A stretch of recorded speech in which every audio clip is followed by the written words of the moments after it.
Can I get a super hot teddy bear, please? Good morning, guys. My hair is slightly a mess. Happy Father's Day. It is Sunday today. It's about 9:20, I think. I'm heading off to my parents' house for the day because it is Father's Day. I want to stop by and say hi to my dad and hang out with him, and I think we're gonna have some lunch. Boy, my hair is really not cooperating with me this morning, I guess. It's all kinds of crazy and doesn't want to sit the way I want it to. That's a little bit better. I do want to get through Museum of Thieves at some point. I don't know, I may not. It's just gonna really depend on how the day goes because tomorrow it is due back and I really don't want to have to check it out again if I don't need to.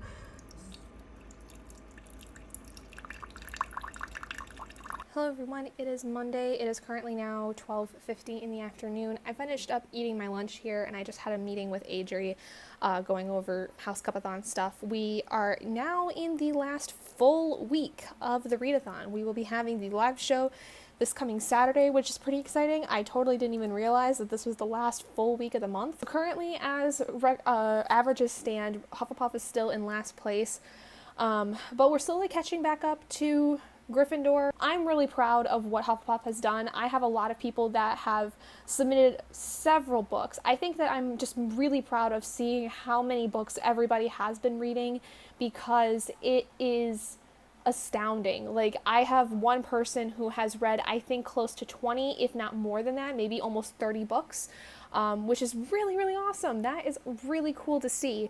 And I think that this round in general just has gone by so well so far that we are just really happy with the overall result of it. Yesterday I didn't do much reading as it was Father's Day. I didn't actually read it all.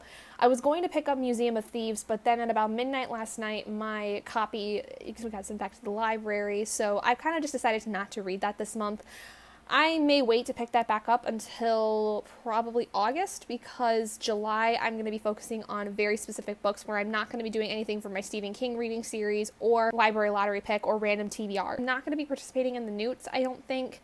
I might not. I don't quite know. I know that G is still planning on hosting them at least because people did do the Owls. I think she said something about how she wants to maybe still do the Newts or just do them slightly differently.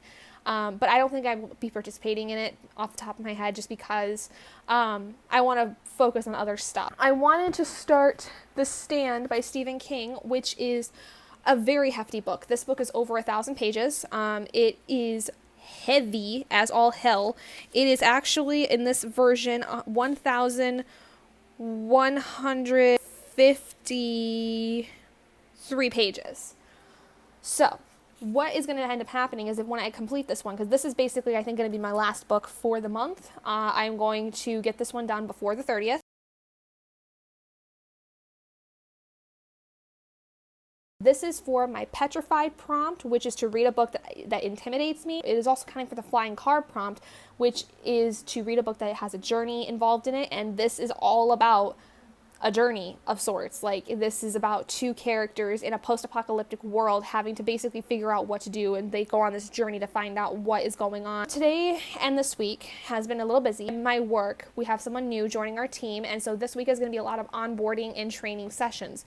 So that means that each day is going to be very busy up until about Friday. I don't know how much I'm going to read during the day, but I am also trying to catch up on videos that I've been wanting to watch because Saturdays and Sundays I tend to like bulk up my watch later playlist with stuff. And then also right now Jacksepticeye is playing The Last of Us 2, so he's got like 2-hour-long videos for his Let's Play, so that takes up a large part of my day.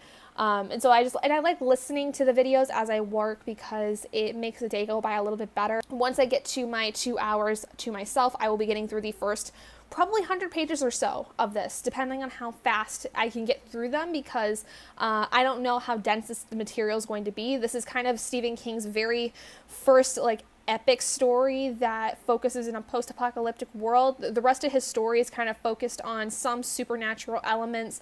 This one is more of a dystopia, and so I have no idea how his writing style is going to be in terms of his first dystopia.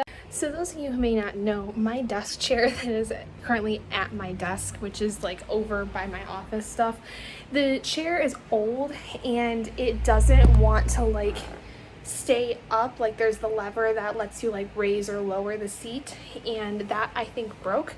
So I told my parents that for my birthday from them, what I wanted was a new desk chair that was actually fairly similar to this one that is Robert's. And so they got one for me for my birthday, which is awesome. It wasn't supposed to get here until at the very earliest, the 25th. So it makes me very excited that that is here super, super early. I was not expecting that. And I think that that's what I'm going to be building tonight once Robert is awake. And after I've had my couple hours to myself, I'm going to build my new desk chair, and I'm so excited.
this is what it looks like. It's a little stiffer than I think I had anticipated. It's not quite the same brand as Robert's is, or the one my dad has. I think this is kind of one of those like very similar like off-brand chairs, but I will say the seat's a little comfy. It sits, I think, a little lower on the highest setting than I expected it to be, but also this desk is, I think, fairly high.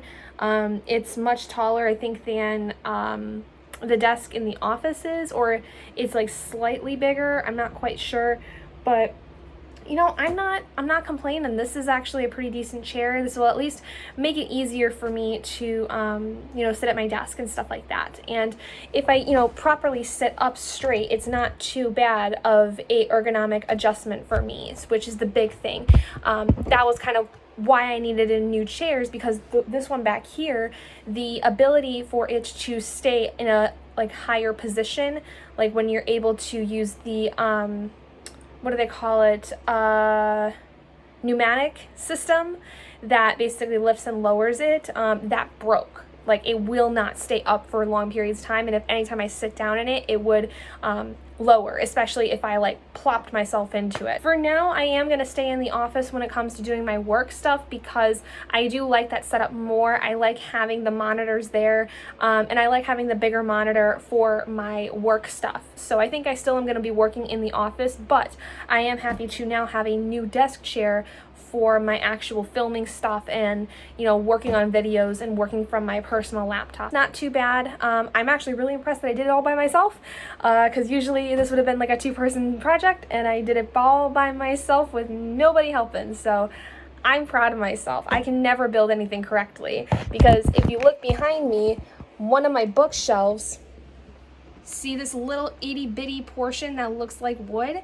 That's wood. That's the particle board. I put the shelf on the wrong side because I'm an idiot. And by the time I had it done, there was no turning back, because if I was to try to fix it, it would have literally broken the entire bookshelf. So that's typically what usually happens when I try to build things by myself. So the fact that this kind of went without too much of a hassle was pretty good, but I'm starving now. I haven't even eaten my dinner yet that I had just made before building this chair, so I'm gonna go sit in the living room and eat my food. I did get through quite a little bit of the stand today. I got through, I think, about 30 pages or so before I decided to go make dinner, because I was really... It is Tuesday. Please excuse the fact my hair is a little bit of a mess. I just took it out of its ponytail that I had it in for pretty much all day yesterday. It is about almost 9 o'clock in the morning today, and I do have 2 meetings basically back to back today later in the afternoon. I originally was supposed to have a meeting at like 10 o'clock this morning, but that ended up getting changed over to later in the day after a meeting that I'm going to be having later today with our new person, basically teaching them about how I load and tag things onto our website, which is likely what this new person is going to be helping me doing if we have like large amounts of that. So yesterday I got through the first like 32 pages of the stand. I just ended up watching stuff with Robert last night after we had dinner, and then you saw I built my chair, all that stuff. So I didn't spend as much time reading as I wanted to, but I am going to spend some more time reading today, because I do want to take advantage of that. I'm actually about to take a break right now from work, so I'm going to sit and read the stand for a little bit, and probably get through like another couple chapters of it. I like it so far. All I've really come to understand, though, very early on, is that the sickness that is involved in the story is like spreading. So that's pretty much all I know of it so far. There's not really much else that's been divulged. There hasn't really been any like post-apocalypse scenario yet, but that is what we will be getting to, because that's like the main point of the story. I do believe that one of the main characters is named Stu, and what's interesting is I didn't realize this until I actually started reading like the author's note that's in the very beginning of it, but this particular edition that Robert has is actually the extended edition of The Stand. This is like the actual like real deal, like almost completely what Stephen King had originally wanted with The Stand. And he talks about in the author's note how when he had first written this back in the 70s, I think this was still when he was in the 70s, how basically the accounting department of the publishing house he was working with at Doubleday, they had told him that it was going to be way too expensive for them to publish it as it was. And so they decided that he needed to cut out some stuff. And so he got to decide what he wanted to cut out. And then years later, what he decided to do was, because he was getting so many fans asking him to like talk more about what the story was about, similar to kind of how the response to The Shining was with Danny, and how he created Dr. Sleep from that. This kind of was a later edition of it for readers who wanted to see more of the story. They wanted more things added into the story that they didn't get to see in the original version of The Stand. So I'm reading like his full story that he had originally written, pretty much, as opposed to the original 1970s era version of The Stand, which I'm actually pretty okay with, because like I said, I would think I would rather want to see what his real intent was with the whole thing, as opposed to reading something that maybe he wasn't as proud of, or that wasn't the full story of what he wanted. So that I think is the more exciting part of this whole thing. Like, it's almost a 1,200 page book, but you know, I am kind of okay with it, because I would love to see what exactly the whole story is. And I do kind of wish that I may have read The Stand first, like as its originally published version, so I could make comparisons between the two of like what was added in and whether it was effective. But you know, this was the only copy I have. This is Robert's copy, but the original story was published just after Rage was, so I don't know. I'm pretty excited nonetheless, because it's going to be a really interesting story, and I'm hoping it's going to be one of my more favorites, because the way that the story, like the synopsis is, makes me think I'm really going to like it, but who knows? We'll see.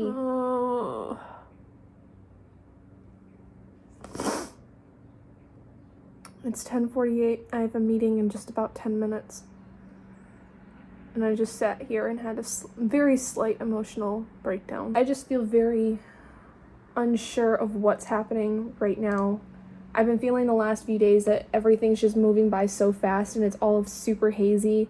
I feel like I can't focus on any one thing. I can't really find the ability to sit and relax, and then when I do, it doesn't feel like I'm relaxing. I feel guilty for relaxing, and that I have to be doing something. And I'm also in a reading slump, because I'm just not motivated to sit and read, and I don't know what's happening. I feel like I'm constantly on edge for no particular reason. Everything in the world is still just not okay, and and I feel like I'm not doing enough, even though I'm doing everything I think I possibly can. And the way I'm coping is buying more Kindle books to put on my iPad, because they're cheap for like $1.99, $2.99, and that's not good. Yesterday though, I went out with Robert, and we went to this vape store that's in town, and because we knew that they sold like CBD based stuff, and I had been hearing a lot of people say how CBD oils and, you know, CBD based products are really great for people with anxiety. My mom herself, in order to try and sleep at night a little bit easier or fall asleep a little bit quicker, she was using CBD oil for a while, and that seemed to really work. It kind of helped her with calming her brain down so she could actually fall asleep. My mom suffers from TMJ, which basically is like a jaw issue.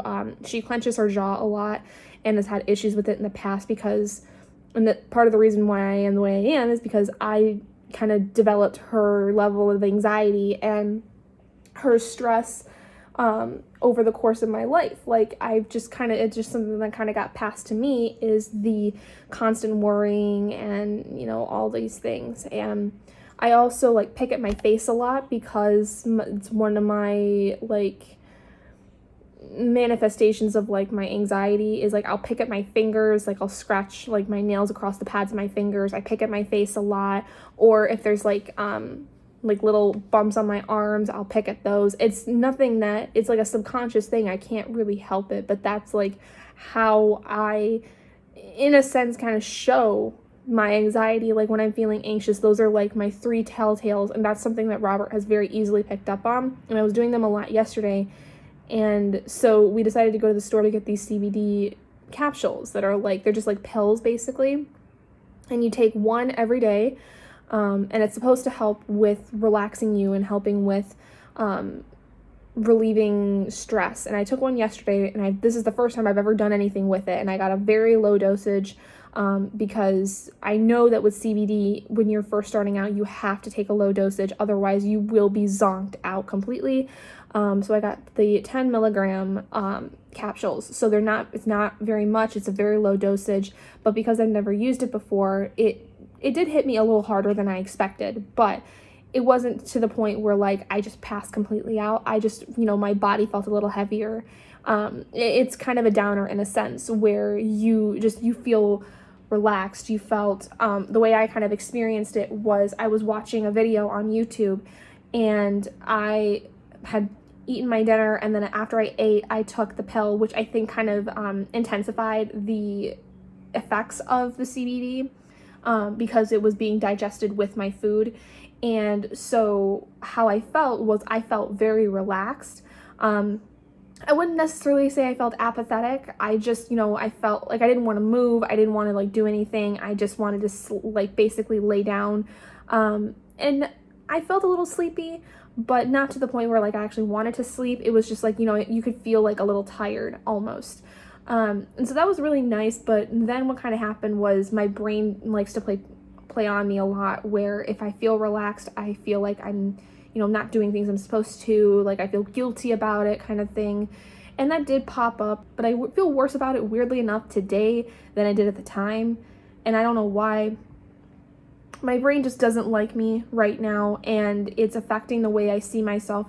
It's always, whenever I have these anxiety attacks, or like I have these points in my time where I feel very anxious, I really, really hate myself. I hate everything about myself. I hate how my skin's breaking out, but that's because I don't take care of myself, and that's because when I do take care of myself, I stop caring, and then I stop getting into my routine. Like the one routine I think I've actually kept up with is taking like my allergy pills and vitamin D supplements to like help, because I don't go outside very often, and taking biotin for my hair and all that stuff. Those are the only things I actually do on a regular basis. But washing my face, even getting dressed every day, I don't do. I stay in pajamas almost all day, every day, unless I absolutely have to go outside for one thing or another. And so I hate myself. When I get into these anxiety slumps, I hate myself for everything that I don't do, everything that I could be doing to make myself better. And then it kind of does motivate me to do better, but then that only happens for maybe 2-3 days, and then I stop caring. I literally cannot stick to a routine of any kind, because I don't even really know why. I just can't. And so then when I get into these anxiety spells where I'm already feeling really bad, I hate myself because of it. And then a lot of times during those times too, I'll get into a reading slump, and then I hate myself because I can't read for shit. I can't keep up with my reading schedules and all that stuff, and like what I had planned to do, I can't keep up with any of that. Okay, so what was I on about in the last hour? My meeting ended up getting cut short because we lost connection, something like that. But anyway, compared to how I felt an hour ago, I feel a little bit better, but I'm not 100%.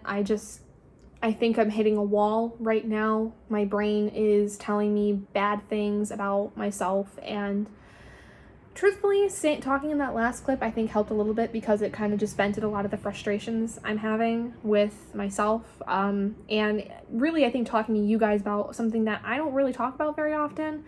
And like I said before, I really want to be transparent. I really hate not really showing you guys what exactly is like my day-to-day.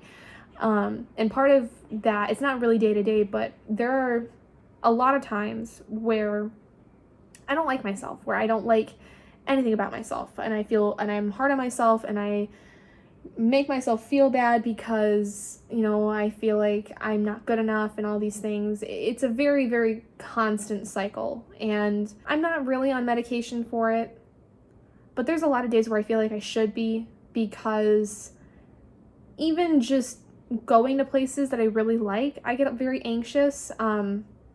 Like yesterday, Robert took me out to Barnes & Noble before we went to the CBD and vape store, and I wasn't really planning on buying anything, because the last time I had been there, which was the last weekend, I spent a lot of money on myself for my birthday and had bought like a bunch of books. So I was like, I really don't think I need anything. Plus, I highly doubt that in the last week they've gotten a lot of the new stuff that I was looking for, which they didn't. But the entire time I was there, I was super, super anxious, even though that bookstore is a place I really like to be in. I like to like walk through. Also, they changed around a lot of stuff. They moved stuff around and I was not okay with it because it looked really, really weird.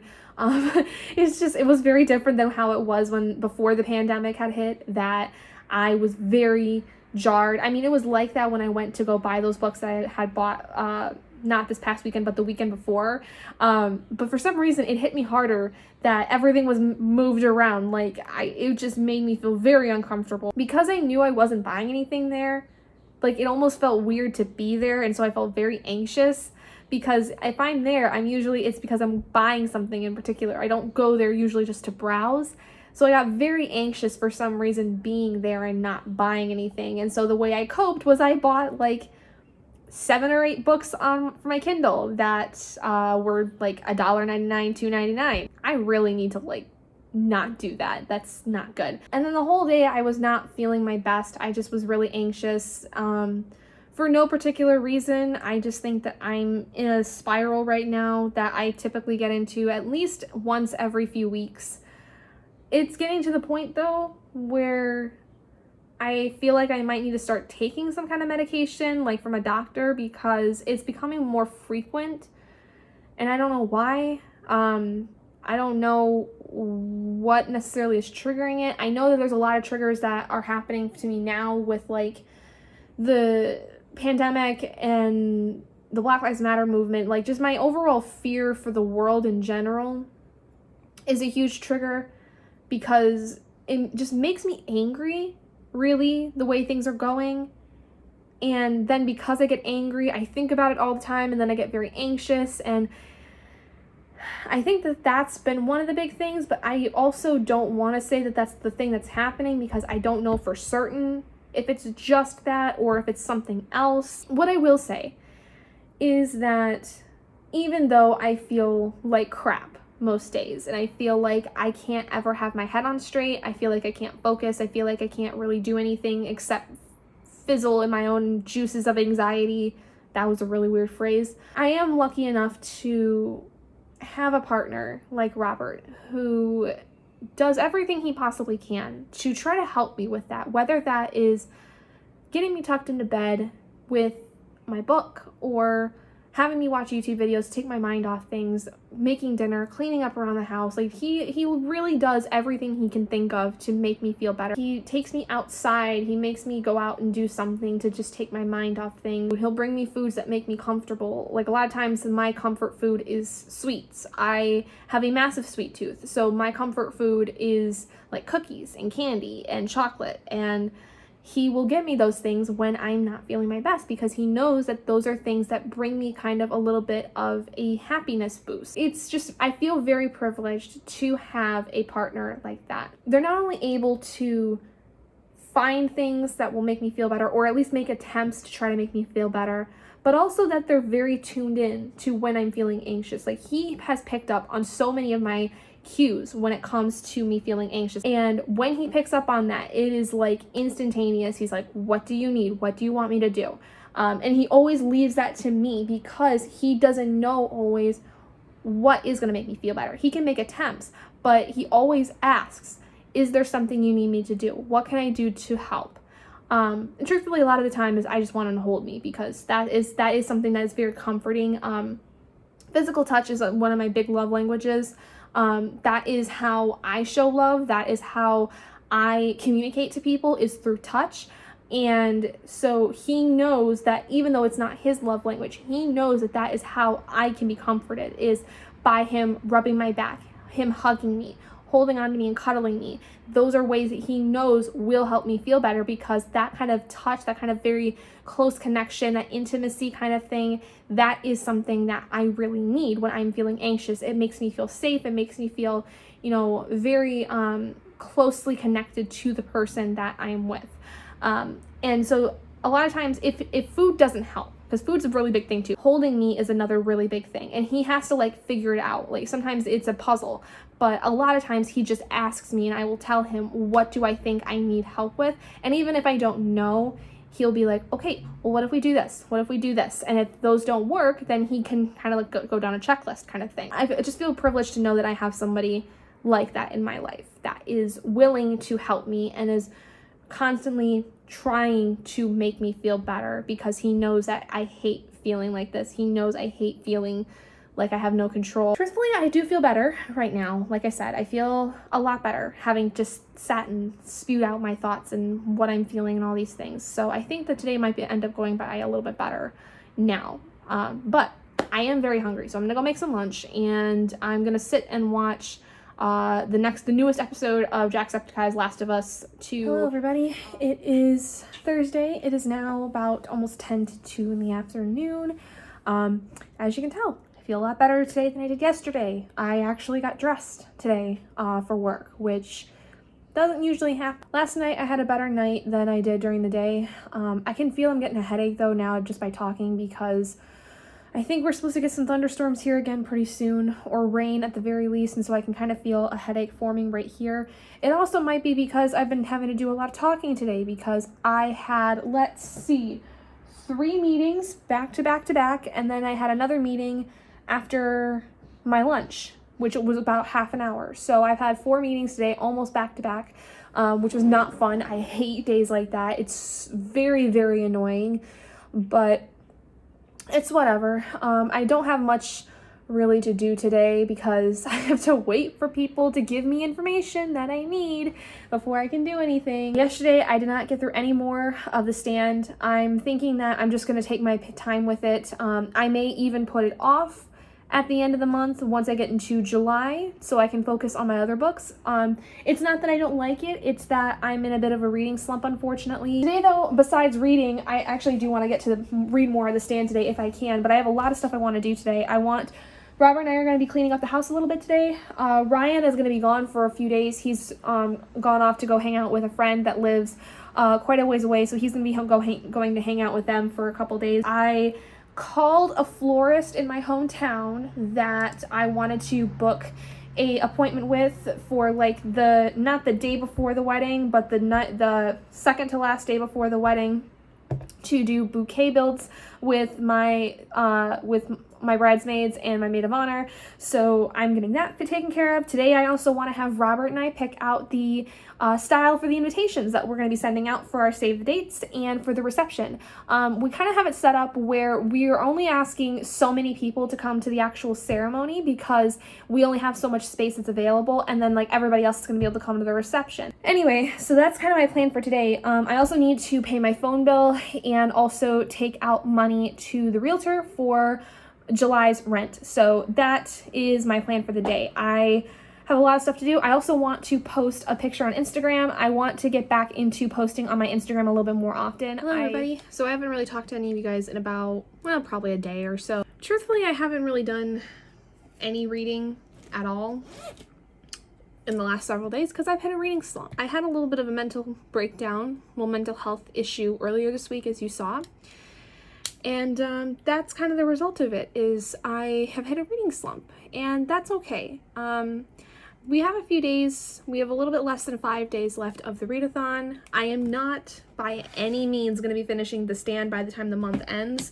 I don't even know if I'm going to get through half of it. I may truthfully just not read the rest of the month and kind of just do my own thing, because I've been trying to for a long time do things that I want to do in the moment, and then there are some weeks where I feel like I forget about that, and I kind of just hyper focus on a lot of things at one time.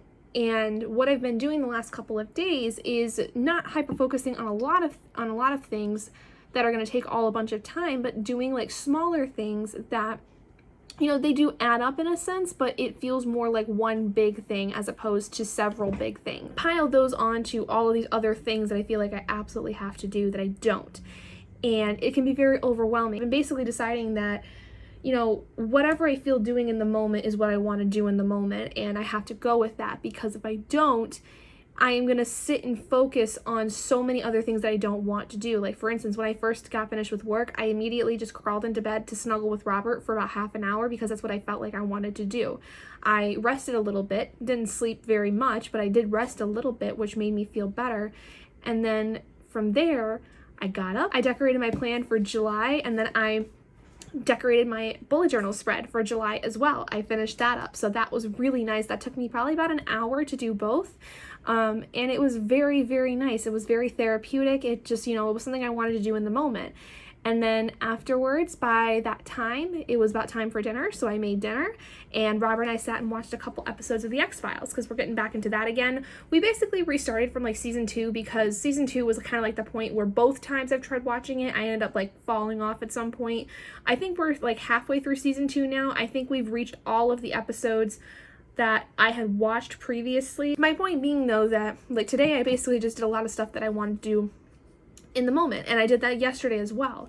I do today, before Robert is actually in the shower to get ready for work, before he leaves, he and I need to sit down and just make sure that I have everybody on his side of the family that he wants to be, at the wedding or reception, and he needs to go through the very small list that he has and tell me does he want them at the actual ceremony, or does he want them just to be at the reception? Because we're doing it where our wedding, we're having only so many people at this actual ceremony because we have a very limited amount of space, but our reception is going to be much bigger because we have much more space in that area where the reception is. So a lot of our other friends that are not going to be at the ceremony, or more kind of extended family that we don't really have a lot of contact with on a regular basis, they'll be at the reception. I have quite a bit of people on my side of the family that I want to be at the ceremony because I have a very, very close family. My mother's side I'm very, very close to because her brother's kids are all my cousins I grew up with. I literally grew up with them almost my entire life, with the exception of 2 of them, but I was still very close with them, even though they lived in a different part of the country. For pretty much my entire life, I was still very close to them. So they are all going to be at the ceremony. So just need to go through that today, and that's really all the planning that we have to do for the wedding. I already started filling out this information packet for the DJ that is so what kind of particular songs do you guys want to use for this, and this. I filled out a couple things on that because I knew we had talked about it before and I could just fill it out by myself, little portions of it, but there's a lot of it that I have to talk with Robert about, what are songs we don't want to have, what are some things that we want for particular dances or something like that. There's even songs that I'm gonna have to ask other people what they want to do because the father-daughter dance, I don't know what my dad's gonna want to have us dance to. I don't know necessarily stuff like that. So there's a huge portion of it that Robert and I have to decide on, and then there's some other stuff that we have to wait till a little bit further down the road. And thankfully this is something we don't even have to fully figure out until the month before the wedding. But I like to do things where little bits of pieces get done at a time, because at this moment we have roughly 5 months until our wedding. And it's exciting. It's really exciting, but it is getting really close. I actually have this little clock back here, right there. It's a Nightmare Before Christmas countdown. So the big countdown clock that's in the film that you see counts down to Halloween and counts down to Christmas eventually. This is exactly what that is. And it even has they're basically dice that flip around that have numbers on them that you can flip around for so many days before Halloween, so many days before Christmas. And it's set for Halloween because that's when we're getting married, is Halloween. So I have literally a countdown right here on my bookshelf for when we get married. And right now we are at 127 days before we get married, which is so exciting. I am so excited. I cannot wait. I'm just really happy that things are going as well as they are. I have a lot of stuff planned. I'm really excited for the bridal shower, which I didn't think I was going to be. Tomorrow, I'm going to be a very busy bee. So I am actually going to end this vlog here. What I am going on tomorrow besides filming is I have the HouseCupathon live show.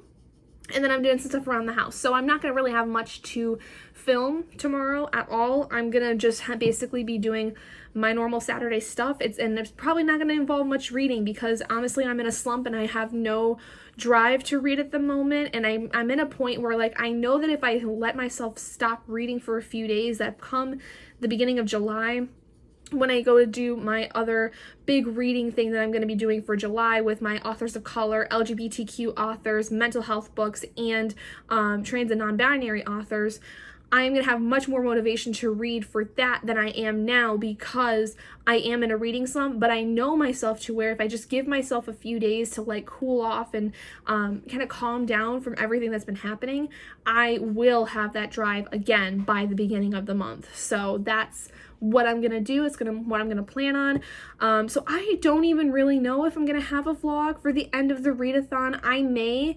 It might not be very much, because even with reading, I'd only have like 3 days. Let me know how you guys are faring with the readathon. We're getting really close to the end of it. By the time this video goes out, we'll have the rest of that day and one more day before the readathon ends. Yeah, that's gonna be it for me tonight. Thank you guys so much for joining me in this video. If you guys did enjoy it, please do give it a big thumbs up. And if you're not already and you'd like to be, hit that button down below and subscribe to become an owlet in our flock, and I will see all of you guys in my next video. Bye guys!